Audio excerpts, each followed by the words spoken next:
Epstein ഫയലുകളുമായി ബന്ധപ്പെട്ട് ഉള്ള സംസാരങ്ങളിൽ എപ്പോഴും ഉയർന്നു വരുന്ന ഒരു പേരാണ് ഇസ്രായേൽ രാജ്യത്തിൻ്റേത്.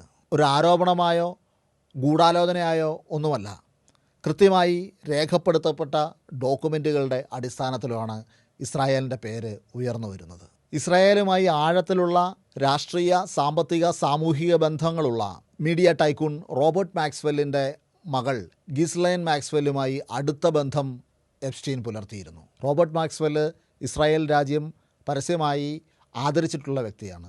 അദ്ദേഹത്തെ മരണശേഷം അദ്ദേഹത്തെ അടക്കം ചെയ്തത് ജെറൂസലേമിലാണ്.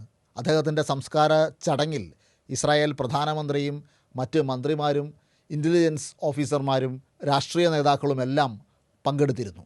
അധികാരത്തിൻ്റെ ഇടനാഴികളിൽ എപ്സ്റ്റീനുണ്ടായിരുന്ന വലിയ സ്വാധീനത്തെ ഇത് സൂചിപ്പിക്കുന്നുണ്ട്. എപ്സ്റ്റീൻ ഇസ്രായേലി ഏജൻസികൾക്ക് വേണ്ടി പ്രവർത്തിച്ചിരുന്നുവെന്നോ അല്ലെങ്കിൽ മൊസാദിൻ്റെ അംഗമായിരുന്നോ എന്നൊക്കെ നേരിട്ട് തെളിയിക്കുന്ന രേഖകളൊന്നുമില്ല.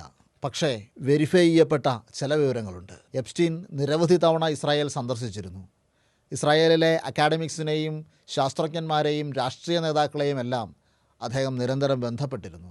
ഇസ്രായേലിൻ്റെ ശാസ്ത്ര സാങ്കേതിക വികാസത്തിൽ വലിയ താൽപ്പര്യം എപ്സ്റ്റീൻ പുലർത്തിയിരുന്നു. ഇസ്രായേലിലെ രാഷ്ട്രീയ മേലാളന്മാരുമായി നിരന്തരം അയാൾക്ക് സൗഹൃദമുണ്ടായിരുന്നു. അയാളുടെ യാത്രാവിവരങ്ങളും ഇമെയിൽ സന്ദേശങ്ങളും വിവിധ മാധ്യമ പ്രവർത്തകർ നടത്തിയ അന്വേഷണവും ഇതിനെ വെളിച്ചത്ത് കൊണ്ടുവരുന്നുണ്ട്. എപ്സ്റ്റീൻ മൊസാദിൻ്റെ ആളായിരുന്നു എന്നുള്ളതിന് നേരിട്ട് തെളിവുകളില്ലെങ്കിലും ആഗോളതലത്തിൽ എപ്സ്റ്റീൻ വളർത്തിയെടുത്ത രാഷ്ട്രീയ മേലാളന്മാരുമായിട്ടും ഭരണാധികാരികളുമായിട്ടുള്ള ബന്ധത്തിൻ്റെ ഏറ്റവും പ്രധാനപ്പെട്ട ഒരു കണ്ണി ഇസ്രായേലായിരുന്നു എന്ന കാര്യത്തിൽ തർക്കമൊന്നുമില്ല.